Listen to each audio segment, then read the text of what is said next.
Morning. I'm Marty Downs. I'm the director of the Long-Term Ecological Research Network Office and research at the 26 LTER sites advances understanding of the long-term dynamics of populations, communities, and ecosystems through observation, experiments, and modeling. These monthly community calls cover a wide variety of the science and engagement initiatives that are related to long-term ecological research. They may be things inside the network or outside the network that are of interest to network folks. And I encourage you to mark your calendar for the second Wednesday of each month. I'm just going to drop the link to all of the community calls into the chat so that everyone has that. The LTER code of conduct applies on these calls. It boils down to treat all participants respectfully and report any violations to either the network office or a member of the LTER executive board. The complete code of conduct is available. And we'll also drop that into the chat. And today I'm very pleased to welcome Meagan Oldfather and Sarah Weiskopf. Meagan is a field ecologist for the North Central Climate Adaptation Center, and Sarah is a research ecologist at the National Climate Adaptation Science Center. Meagan studies the ecological and evolutionary processes that set current and future range limits of plants and is affiliated with the Niwot Ridge LTER, the Terrestrial Climate Change Collaborative, and the Global Observation Research Initiative in Alpine Environments, Great Basin. Sarah works at the interface between ecological research and biodiversity and conservation policy. Her research focuses on the responses of ecosystems and ecosystem services to global change, with specific focus on species range shifts, biodiversity modeling, and synthesis science. And our conversation today, and I encourage you to, we'll have some time for questions and discussion after the talk. So think a little bit about how this all applies to your own work, and we'll have hopefully a lively discussion at the end. The topic for today is evaluating ecological efficacy of climate adaptation actions. Hand it over to Meagan and Sarah. Awesome. Thank you so much, Marty. Sarah and I are really excited to be able to share this research with you all. It's currently preliminary. We haven't published yet on this research, but as I was telling Marty earlier, we're hoping to submit the paper today. So cross your fingers for us. So yeah, we're really excited to be here to be talking about evaluating ecological efficacy of climate adaptation actions.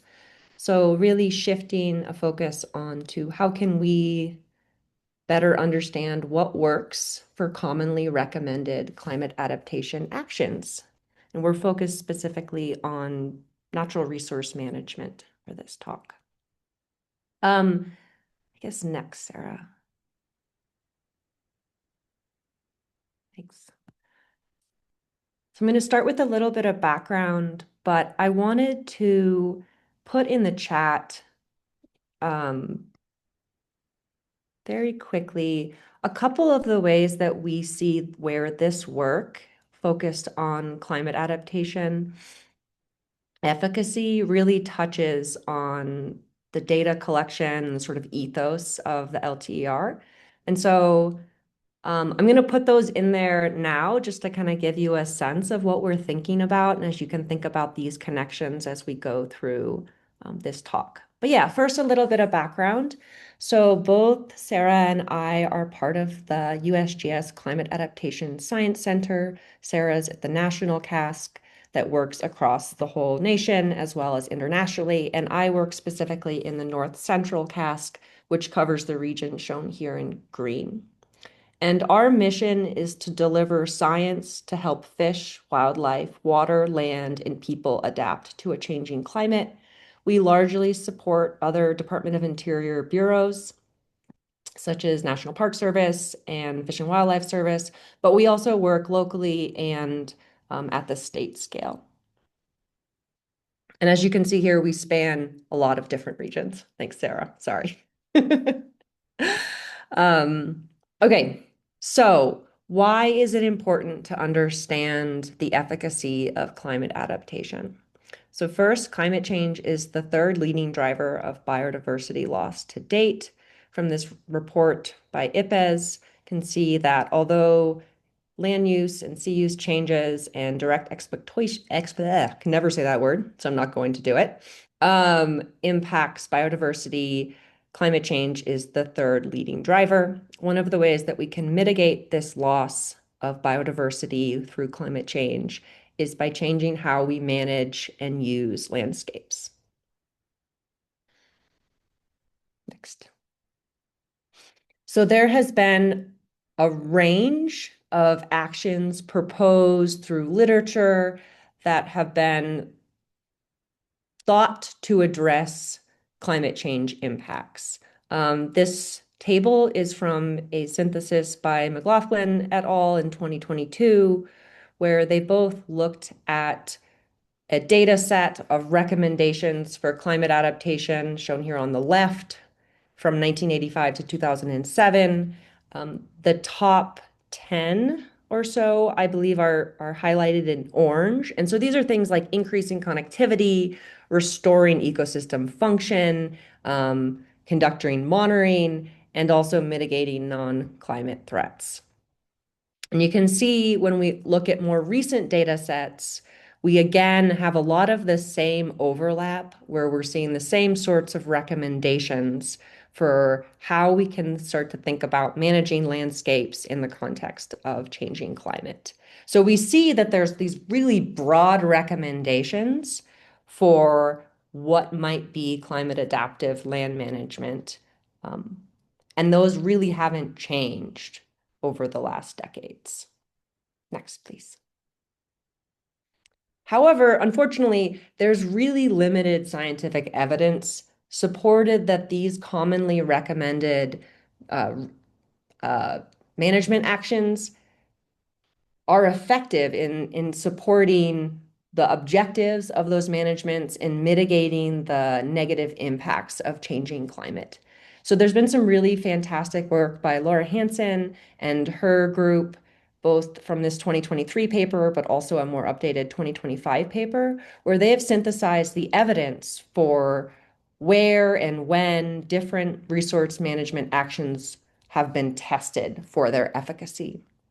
And they found that over 50%, the efficacy was just assumed from general guidance. There's also a large section, about a third, where the understanding of the efficacy was largely driven by an understanding of the climate or biology of the system or the climate biological relationships. A very small component was actually tested to understand the efficacy. And even more importantly, I think to Sarah and I, is there's also this third section, which is not shown in this pie chart, which is implementation of climate adaptation actions with monitoring.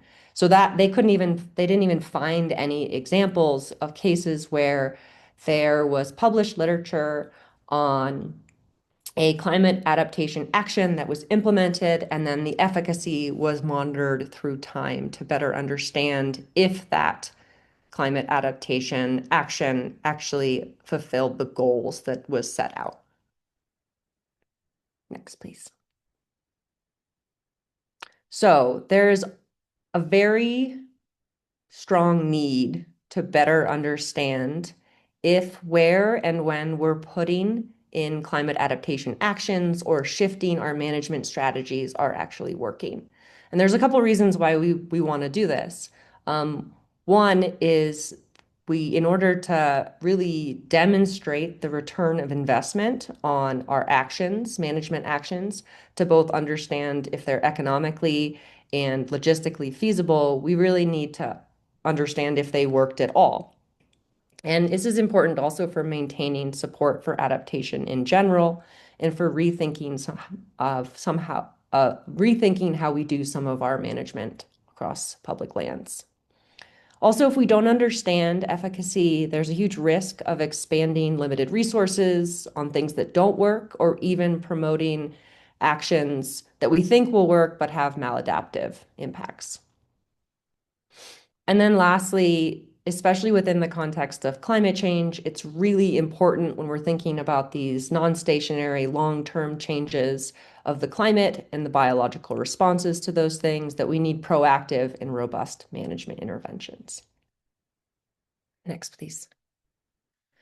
So in our work, Sarah and I have proposed a new term called ecological adaptation efficacy, which is a metric which we're trying to understand the degree to which actions achieve natural resource management objectives under a changing climate. So it is generally difficult to understand treatment efficacy in general for natural resource management. But with this term and this methodology, we are also trying to understand how we do that when we're considering changing climate conditions. And this is important to both consider current climate change impacts, but also future ones. So ecological adaptation efficacy and evaluating that can be done in a couple different ways. It can be sort of framed as if involving reducing risk, avoiding undesirable or unintended consequences, mitigating unavoidable loss, or achieving desirable outcomes. So there's a couple different ways to think about that, and it will depend on the management objectives.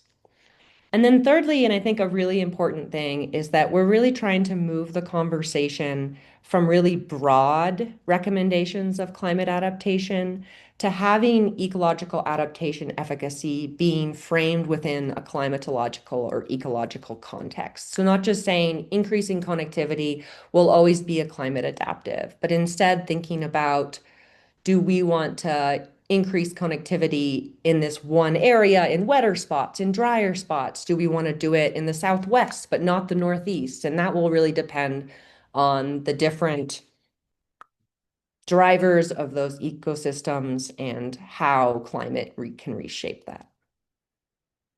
Okay, next. All right, and as I said before, it is challenging to assess efficacy for a variety of reasons, even if we're not thinking about climate change. So in this work, we've laid out 5 specific challenges, and some of these are really only, they can be applicable to any sort of impact analysis. But we do think that they, in a lot of cases, are exacerbated by climate change. So the first challenge is a lack of appropriate metrics. So my favorite example of this is we often see planning documents talking or management objectives talking about wanting to have a management action that will make a landscape more resilient.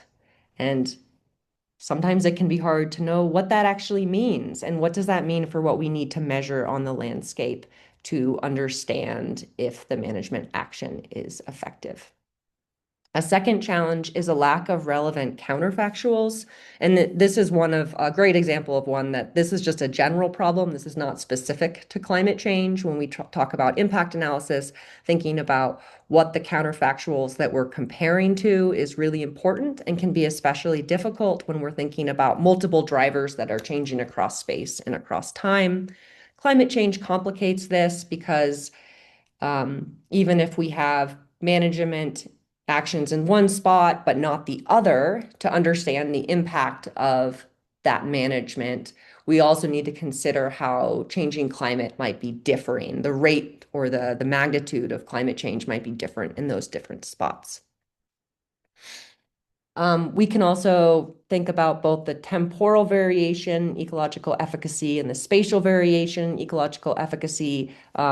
Ecological theory would assume that would propose that those efficacies should vary across space and time. And I think this is a major challenge to really think about the scale, both in time and space, that is most important to think about efficacy. So a good example across time is that for long-lived species with large ecological lags, we might not see the response of the system to management action until like 30 years if there's a long-term maturation time, like for fish, or for slow growth, like for trees. And for spatial variation, ecological efficacy, there's all sorts of things that are changing across space. It's not just our management actions. And so we need to think about how those interactions reshape efficacy. And then lastly, when we're talking about climate change, it's especially important to think about irreducible uncertainty, um, and how we can rethink analyses in order to incorporate that uncertainty. Next. Oh, I'm sorry. I didn't say the last thing, which is largely that. So, in doing this work, it's very easy to think about why it might be really hard to do this. A lot of us are ecologists. We're really focused on how complicated and cool these systems are, how many interactions we can find. But managers really need to make these decisions now.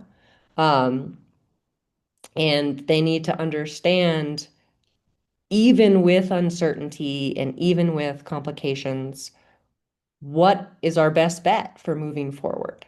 And so, what we focused on with this work is not so much those challenges, but how different approaches can overcome some of those challenges. And so, in this work, we focused on a range of foundational analytical approaches, such as climate change experiments, long-term observational data, space for time substitution, and also modeling approaches. We're now going to walk through each one of those and kind of where we see the strengths and limitations of them for ecological adaptation efficacy, and have some examples. Next. Okay, first, climate change experiments. So within the context of ecological adaptation efficacy, we think about climate change experiments as when there's a manipulated experiment that mimics anticipated environmental changes. We can then measure the potential adaptive treatment, so crossing those with the climate manipulations, and then their efficacy can be evaluated. So this is not just the straight up climate change experiment. It needs to be crossed with some degree of management action. The pros of this is that it can help isolate causal effects, the normal sort of why we do experiments. It might do a better job of getting at the mechanisms of the climate change impacts. And it also allows for tests of conditions, environmental conditions that have been not yet experienced in that site.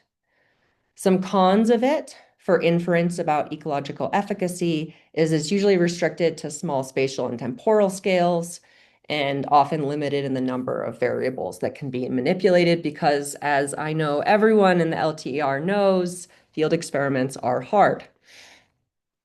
So what we have suggested some best case uses for the information from climate change experiments is understanding efficacy over short time periods and spatial extents.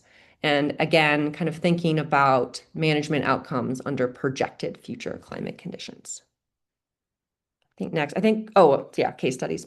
Okay, so one case study example of a relevant climate change experiment is one focused on native grasslands and sustainable grazing. This is in the Southwest, work by USGS colleague Mike Dunaway. So for this experiment, the management goal that they were testing was how to best restore or maintain native grasslands under future drier conditions within the context of sustainable grazing management. And so what they did is they experimentally crossed these passive rainout shelters with different grazing management intensity. So they actually did this with like tiny shoes with hooves on them, which is very funny. Um, but so what this work did is it looked at if there was an interaction between the intensity of grazing and the rainout shelters. And the takeaway from this work is that reducing grazing during drought might alleviate the negative impacts of drought on future species. So there might need to be in the future some reduction of grazing intensity in order for there to be sustainable populations of of native species. And I think I'm going to pass it over to you now, Sarah. Thank you. So the second type of analytical approach that we talked about is using observational studies. So in this case, you might apply a climate adaptation treatment and kind of take a look over time at how well it works and compare that to a place that didn't receive that management treatment. So the pros of this approach are that outcomes can be measured in a real system with ecological complexity. So you have all the other drivers of change happening in the same place. But some of the limitations are that you really need long time series data in order to be able to capture accurate trends. And so if you only have short time series, you might even see the direction of impact change. And so especially if you don't have appropriate baseline data, so you really need that long time series data. Another thing that makes this approach challenging is the need for counterfactuals. And obviously we need counterfactuals for all of these approaches, but for observational studies, it can be a little bit more challenging. Kind of what Meagan mentioned earlier in terms of having places that have a similar climate and similar other ecological conditions. And that can be a little bit tricky, especially in the climate change context. And so these observational studies can be used well for species that have short life cycles because you don't necessarily need as long of a time series to understand what's happening if species are kind of turning over pretty quickly. And observational approaches can also be really useful for understanding whether future-oriented actions work under current conditions. So if we're going to be implementing a management action on the landscape, we want to know, does it work in the future, but it also needs to work right now in order for us to apply it. And so that's where some of this observational data can be really helpful. So an example here, this is also work being done by some USGS colleagues. They've been looking at marsh habitat and sea level rise at Blackwater National Wildlife Refuge. And the goal is to be able to maintain marsh habitat in the face of sea level rise to benefit wildlife and other ecosystem services by helping promote marsh migration. So the approach was that they went out and they removed the canopy through a few different approaches. So they used tree girdling, and they actually also went out and removed trees to see whether marshes would be able to expand. And then they observed the vegetation in those communities through time, both where they removed the trees and also in some control plots. And what they found was that the trees actually grew back within 5 years in both places where they cut and girdled the trees. And so they actually were not able to promote marsh migration.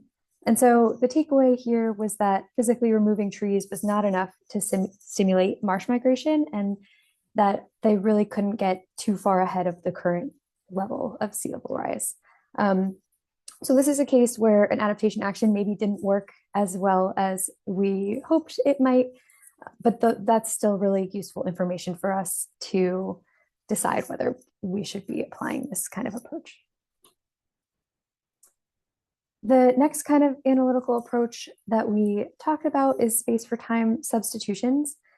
And so in this kind of approach, we might look at a site that has a climate that's similar to what we expect the climate to be in our management site.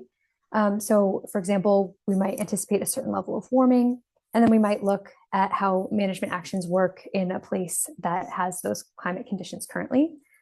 And one of the benefits of doing this is that predictions can be generated quickly with less data because you don't really need that long time series data. But some of the limitations are that it assumes temporal stationarity. So it's basically assuming that even as the climate changes, the species responses and biological responses to relationships with climate will stay the same. And we know that that's not necessarily the case. So for example, with climate, you might also have increased carbon fertilization. And so the relationship between climate and plant growth might not be the same. You might not have linear responses. So you might have something that, as it gets warmer, performance improves, and then at a certain level decreases. And so those assumptions are potentially not transferable. And it also assumes that the efficacy of the management action will be the same in a different climate and ecological or geographic context. And so just because it works in a warmer site, there's also a lot of other things potentially that are different. It might not necessarily work in your management site. And so space for time substitutions can be useful for time-sensitive decisions where we don't really have an ability to collect long-term data, and maybe we also don't have a great understanding of the biological processes. So an example here is thinking about forest planting and climate change. So in this case, British Columbia has been working on a climate-based seed transfer project to try and help people select seeds for forest plantations and to facilitate assisted migration. And the goal is really to pick species and seeds that can support healthy and productive forest plantations. And so historically, the seed transfer systems, a lot of the seeds that were selected were based on picking seeds from places that were in the same climate and geographic zone, with the idea that local seeds would do better in the local context. But the idea here was to kind of update this because we know that the climate is changing, and so those seeds may not be the best to use for the future. And so they are working on this new seed transfer system that uses expected climate change over the rotation period to identify appropriate seeds. And the recommendation is to use seeds actually from units that are slightly warmer than the current biogeographic ecosystem unit. And so this is basically just taking the space for time substitution because they're looking at seeds from places that are just a little bit warmer than it is currently. We also talk about model-based approaches. And so this can be a really useful way to basically model outcomes across a range of climate and management intensity. And there's multiple different modeling approaches. So there's correlative models and process-based models. They both have kind of different pros and cons as well that we could talk about more if people are interested. But basically some of the benefits of using models are that they can provide insight into long-term outcomes that we can't assess from modeling. So basically we can project future conditions, and we can also generate a lot different counterfactuals and scenarios by running different possible futures for climate and incorporate different ecological responses to climate change. And this can be really useful to get an idea of a range of possible outcomes for management options. Some of the limitations, models are only as good as the data that we put in. And they also have the same kind of assumptions and limitations as that data. So for example, correlative species distribution models are really usually a kind of space for time substitution where we're looking at what climate conditions does a species occupy right now and where do we expect that to be in the future. And so all of those same limitations can apply. And then another challenge is that models are simplified representations of an ecosystem. So they're not going to be able to capture all the relevant ecological processes. And so they might be more limited, but they're still useful for potentially understanding what might happen. So some use cases for modeling approaches, it can be really helpful to understand system with lagged responses because you can kind of run these models out into the future and see what might happen. They can be really useful for risk-based decision-making, because you can understand kind of a range of possible futures and use that to decide maybe there are specific actions that might be more likely to be effective across a range of scenarios, or maybe you need to account for potentially worst case scenarios if it's something really important. And they can also be useful to understand the major drivers of the system. So because it's pretty easy to sort of change the parameters and change the relationships that you put in, you can use them to also try to see what might be important in driving system responses. So an example here is that the National Park Service and USGS have been modeling to help plan invasive species removal in Saguaro National Park in Arizona. And the goal is to conserve desert ecosystems by removing or reducing invasive species. So for the approach, they've been using models to simulate fire behavior and buffalo grass invasion across scenarios with different levels of treatment strategies and fire frequencies and invasive species infilling. And what they found from these models is that targeting areas, recently invaded areas in some of the remote parts of the park with spot spraying is likely to lead to successful management of invasive species across multiple ecological scenarios. And kind of moving forward, so this model could also be expanded to include even more climate impacts, such as changing future precipitation and fire dynamics, which might strengthen the ability to assess how well these approaches might work under future climate change.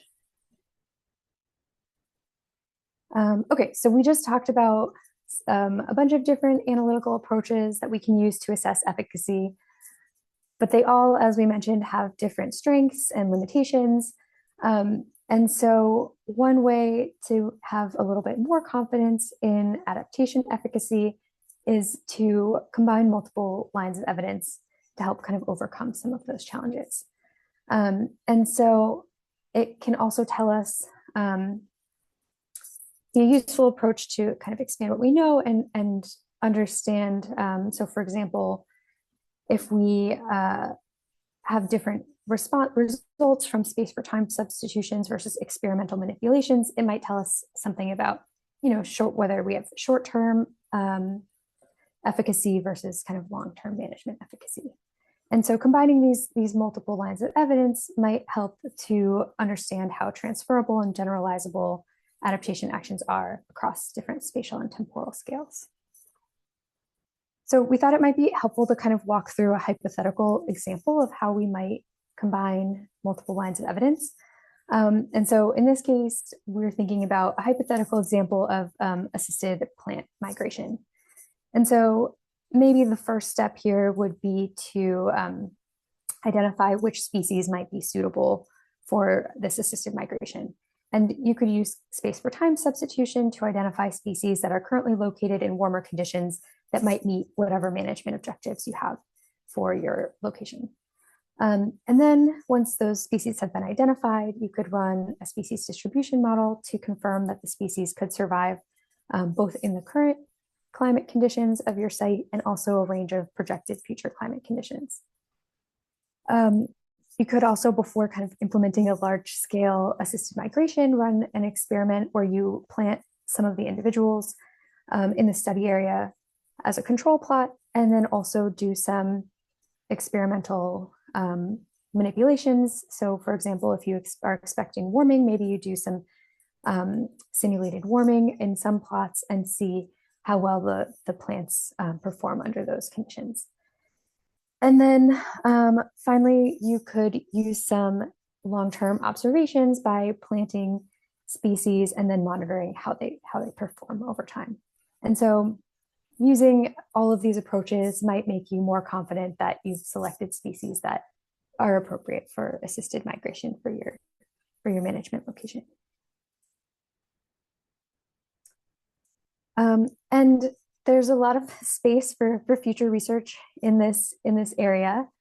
And so some of the things that we think could help strengthen the field of ecological efficacy analysis. So one, thinking about short-term and long-term metrics of efficacy. So some actions, maybe they're effective right now, but they won't be effective long-term, or maybe some management actions would be effective, but they're not effective just yet.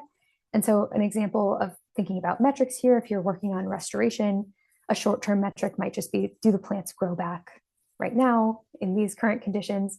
And then a long-term metric is, do we expect these plants to be able to do well here in the future? Also useful to think about efficacy as dependent on the climate and ecological context. So just because an action does or doesn't work in one location doesn't necessarily mean it might work or not work in another. And so thinking about all those other context dependencies when we're assessing efficacy might be useful. Also useful to conduct some simulation and scenario analyses across multiple future scenarios. So as a way to help us deal with uncertainties, running these different scenarios can help identify approaches that might be effective under a range of conditions. We just talked about combining multiple lines of evidence and how that can be useful. And for understanding efficacy, we're never going to know for sure, is this approach going to work here right now? And so focusing on risk reduction is probably a useful strategy, and understanding why, like, do we think this is going to work under a range of conditions, and what makes things work well in certain locations and not others. And then finally, part of our ecological efficacy analysis, when we're thinking about these approaches, we are thinking about specific indicators that we might monitor and evaluate in terms of what makes an adaptation action effective. But anything that we implement on the landscape is going to have cascading impacts. And so managers are going to have to think about those and balance trade-offs when they're making decisions.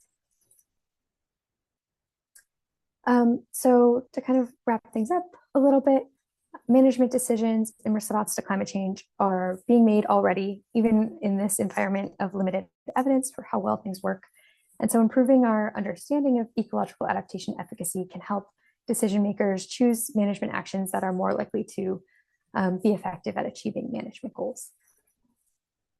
And I think Megan put this in the chat already, but we also wanted to just throw some ideas about how LTERs might be able to contribute to some of this research and some of the strengths that they bring.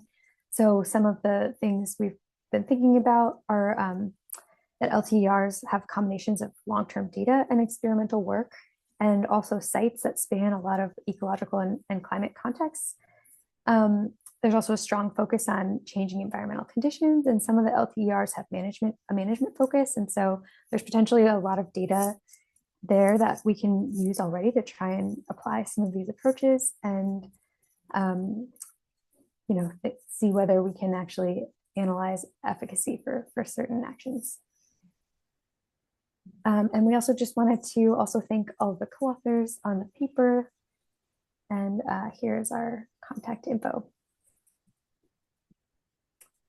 So thanks. And yeah, we're looking forward to having some discussion with everyone. Terrific. Thank you so much. I would welcome folks to turn on their video and join the discussion. I will kick it off with a question about, maybe two even. You must have evaluated a lot of case studies in the course of pulling the paper together. And some of the ones that you presented are sort of like, well, yeah, you'd expect that. Were there particular, like, could you discern areas where there were case studies or examples that had kind of more unexpected conclusions? I don't know if this fully answers your question, but in thinking about this topic a lot, something that has, like, I feel like where the results are really mixed about like a commonly recommended climate adaptation is planting of drought resistant or like more warm adapted species. Hmm. I think there's a lot of mixed evidence on whether that actually works. And there's a lot of complications about like, there's do you just choose a warmer population and take seed from there? Do you take a range of warmer populations and try and increase the genetic variation? So I feel like that's an area that's really ripe for a better understanding of how that approaches may work. I was talking to some folks at Rocky Mountain National Park recently about their restoration work. And I mean, in a lot of cases, it's limited. Like they're like, well, we don't know which ones will grow. We don't know what the future is going to be. There's a range of climate scenarios. So we just put everything out there. Um, and you can understand like that in some cases that bet hedging might work. But is also a little bit like how much are we losing in our efficacy by doing that? Because there's a cost to that as well. Sure. So I don't know if that answers your question, but that's a space where I felt like there should be clear evidence for that being effective because Mhm. it's talked about so much, but there's not a lot. Yep. And I wish there was more. Thanks. No, that's a perfect example. And it seems like those kinds of spaces might be really good opportunities for LTERs to kind of dig into also. Other questions? Uh, Folks who are uh, not on video can jump in as well. Just unmute and ask or raise your hand. Sarah? Hi, that was a really nice talk and fun to hear. I am curious how, like, when you do these um, mitigation actions, you kind of have like a n equals one problem because usually individual agencies are doing it at one site, and it's very hard to have the counterfactual from that. But it seems like in 10 years, you might have 10 places that have, for whatever reason, each done it. How do you justify for those individual places to do the long-term monitoring to figure out what happened so that you would know it worked 80% of the time, or to even have those data put somewhere that 10 years from now somebody could figure that out, which is it's not really space for time, but it's like an accumulation of studies. So you could have more evidence sort of across sites.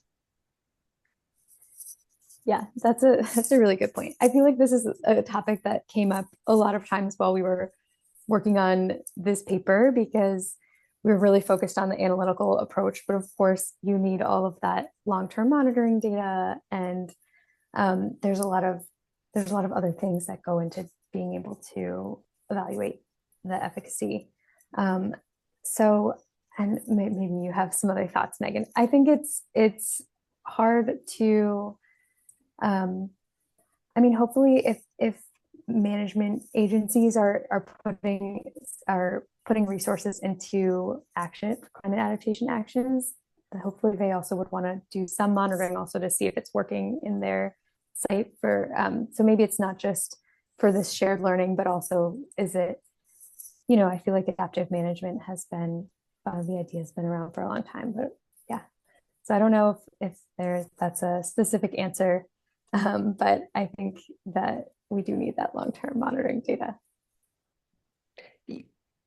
This is not a satisfying answer at all, but I think my experience so far has been like in order to take advantage of broad scale or like multiple multi-site, we're going to have to be able to build partnerships with those people. And like I know this is kind of like this is a little bit like what the cask is supposed to do in a lot of cases is that we're supposed to be a group that can build those connections in a way that we can compile data from disparate sources like LTERs, like National Park Service, like what the Ames data from BLM, and try and integrate those because I don't think I don't think that we're ever going to get to a place where we're going to be able to say, like, let's take everyone who's done beaver dam analogs for riparian and put them in one place and put all their data. It's just not going to happen. So I don't feel like that, and maybe that wasn't your question, but like that's not, I think, the goal of this work. I think that the goal of our work right now is to try and at least give people a framing to how these analyses could be done and start getting a sense of what data would be needed to do them. And unfortunately, I think in a lot of cases it is going to be one-offs of understanding like how do beaver dam analogs work in Colorado. And maybe that will give you some inference about the how generalizable it is to other places in the Intermountain West, and in some cases it may not. Yeah, I mean, I totally agree with that. You will never get everyone to put their beaver dog I don't dam want to deal with analogs all their data. anywhere, but to Sarah, we're get, going to put you in charge of it. no, Yeah. don't. But to encourage, I think if you could use this paper as a motivation to say, please put it somewhere, because if it's in someone's file drawer, certainly it will never be found. And yeah. Yeah, we do talk a little bit in Yeah. the paper about how like a lot of times these aren't necessarily published, where there's been some action, and even if there was some monitoring, it's not published. And that's both because of like if it didn't work, they're not going to publish it, but also just because agencies don't always publish things. Right. And I think another challenge too is that even if you have monitoring going on across different sites, they might not be measuring the same outcomes. And so that can also make it challenging because something might be effective for one goal, but not another one. And so I think that we're going to also have to do some work to figure out how to compare data from different situations. Yeah, so at least the goal would also need to be recorded along with the data and the efficacy. Jill, you've got a question? Yes, hello. That was a really nice talk. It was so kind of seemingly simply laid out, and very clear. I'm in Edinburgh in the UK, and I have perpetual discussions with colleagues about climate change and about trees in particular. And they say, well, the genetic variation in the tree species is so great that we don't need to move trees from warmer climes north in order to get them, make the genetic variability more and have warm adapted species there. And I always think, well, climate change is happening so fast that we do need to move some of the trees. Um, so, what's your feeling on that? Do we start to move the trees because things are happening too fast, or do we rely on evolution to change them for us?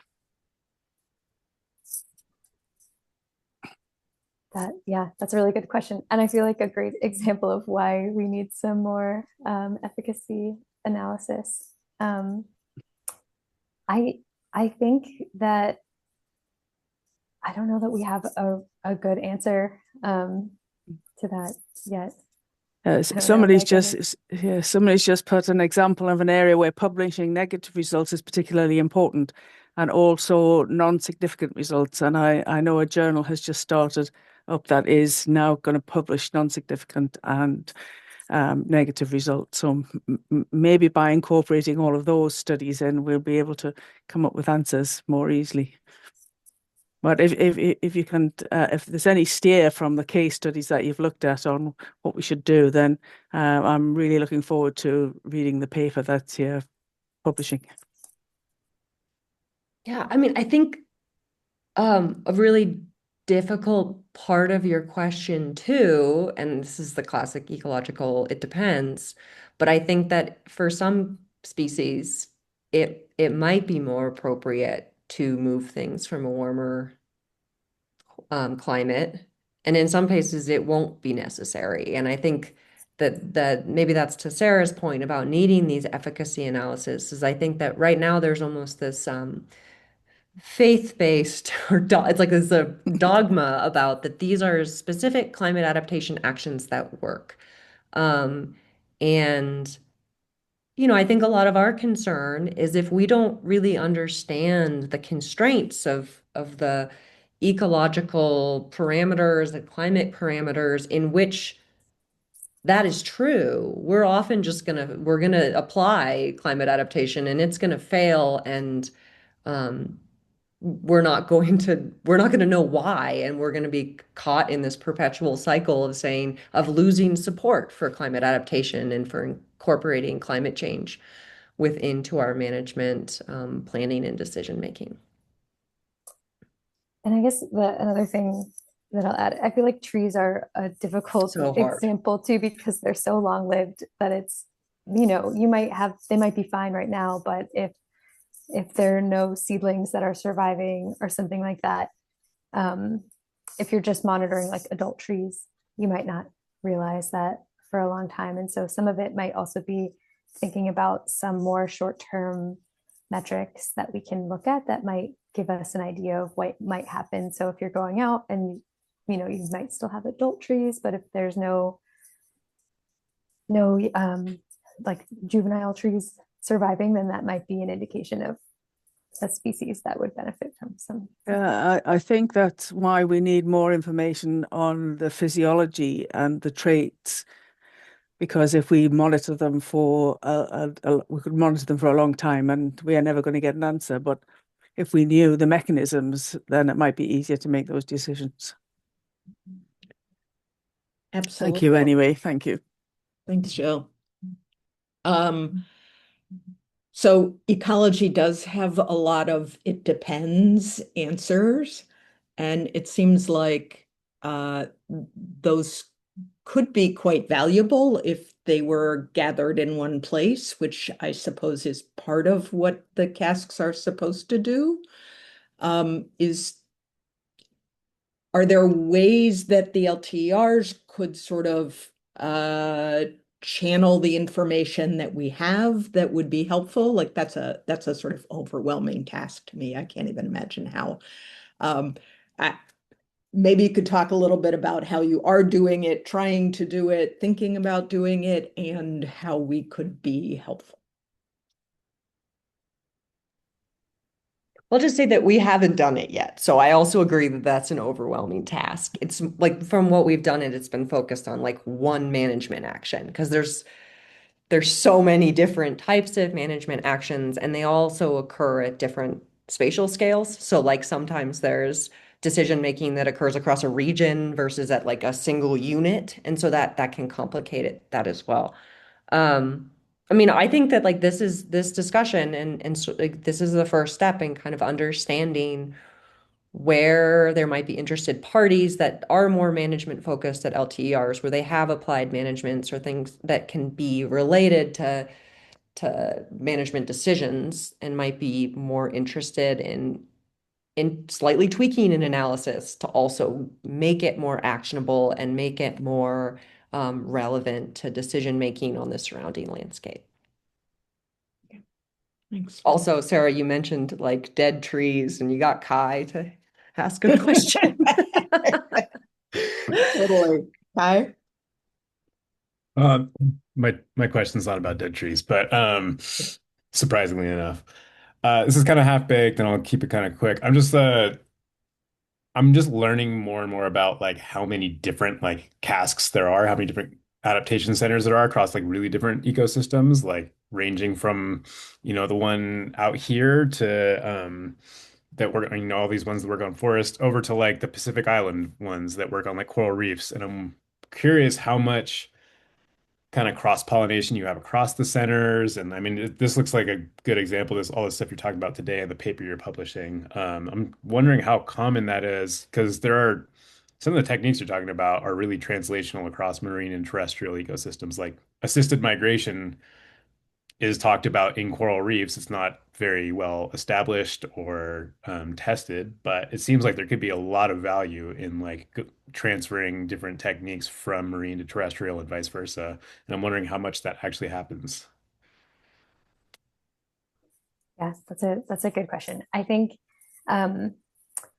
there's definitely interest in doing some of that, and that's one of the benefits of having like a regional and national office too. So we do have some things where we try to work together as a network. So this paper is an example where we brought researchers from a bunch of the CASC regions to kind of work together. I think there's definitely more that we could do, but we are just a little bit limited in terms of our capacity. But we do have one of the big things we have at the National Center is it's called the Climate Adaptation Postdoctoral Fellows Program, and we bring on a postdoc in each region, and they're all working on the same topic with a regional project, and then we bring them together to also work on like a national project. So we do have some mechanisms to do that, but there's definitely more that we could do also. That's great to hear. I'm looking for another postdoc, so I'll look into that. You'd be great. Nancy, I think we have time for one last. Okay. Thank you very much. It's good to see you, Meagan, and really enjoyed that presentation and this discussion. And this is kind of a half-baked question idea. But I was kind of, something I really thought was useful in the presentation was just the kind of like list of different climate adaptation strategies that people are trying. And I was wondering if you wanted to kind of start having those conversations like we've talked about a bit here in this discussion of, assisted migration, like who's trying this, how is it working, like what would that ideally look like to you? Is it an email list? Is it and is there a way that you could like point people towards some way to begin those conversations in the paper? Like here, click this link and sign up for this email list. I mean, then someone's got to manage this, right? But I was I was just thinking like you would have a Slack channel, like someone who wants to jump in and be able to share ideas and have conversations. Is there a way to kind of use the paper as a launching point for people, so they're not just becoming aware of this, but actually have a place to then go? And maybe that's much more complicated than my 5 minutes of thinking about it has, but I think I would read the paper and really love it and then kind of want to do something and not maybe, I'm wondering if the paper could actually be a way to do something for people to actually take that step that you're wishing they did, where they comparing data sets, comparing approaches, and having the conversations that you're starting, like to keep it going. Yeah. Hey, Molly, can I put you on the spot to talk a little bit about what kind of the future that you see the CASC filling, if you're there?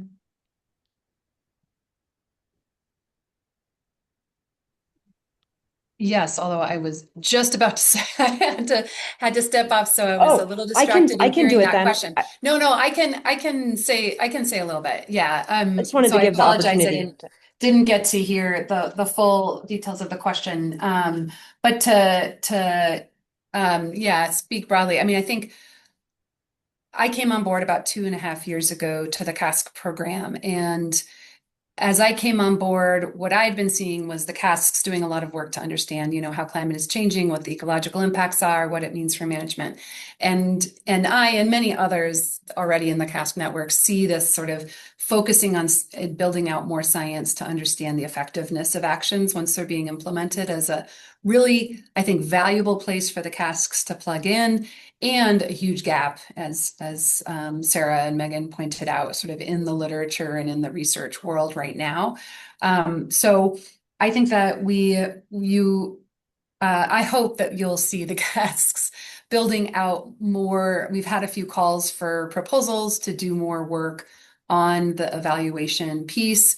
I think we feel like we have a lot of communicating to do to explain like what type of research we're really looking for in that niche. The paper that Meagan and Sarah are leading will be an important piece of that communications to the research community of what are the kinds of projects we're looking for. And we also have heard from some research PIs that are interested in touching on a topic that came up earlier, is sort of like, how do we find the data? How do we access the data? Can there be clearinghouses where folks can go to access data that maybe comes from lots of different sites, whether they were intended to be analyzed together or not? So we have fielded some requests, I guess, or expressions of interest in building out some of those kinds of clearinghouses of data sets.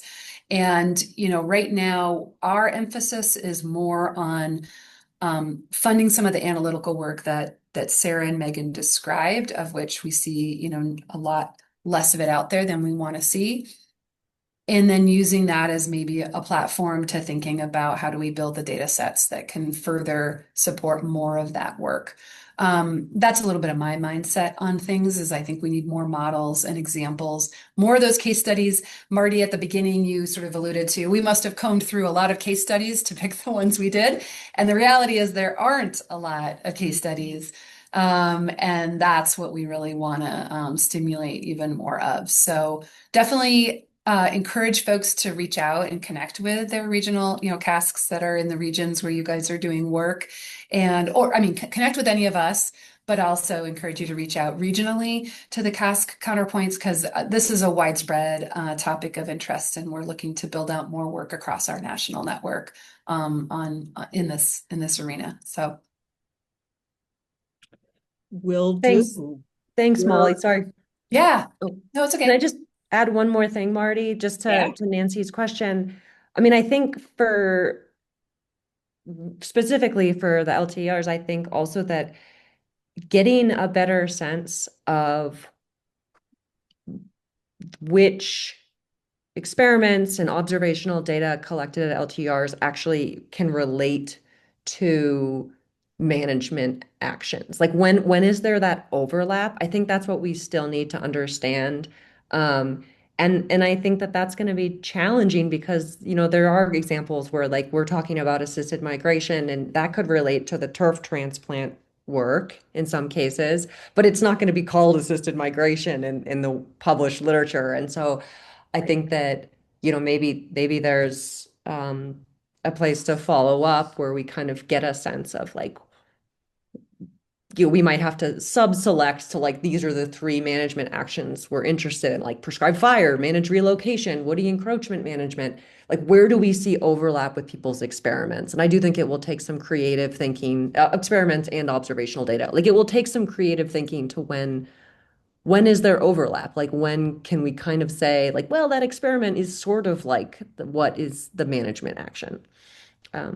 And I also think that could go both directions. Totally. Like LTERs are developing new proposals constantly, every 2 years and sometimes in between. And knowing which management actions are most interesting or most in question could also drive those proposals to some extent. So tons more to talk about. We're at the top of the hour. I will follow up. Thank you guys so much for coming. Really appreciate it. Thank you all. So nice to Thank you. see so many Oh, LTR and folks. we are recording. Whether and when it will be publicly available is still up in the air, but look for it on the LTR YouTube channel. And if you're super interested in following up, email me, downs@nc.ucsb.edu. Yeah, and feel free to connect with Sarah and I as well. Bye. Absolutely. Thanks. Thanks.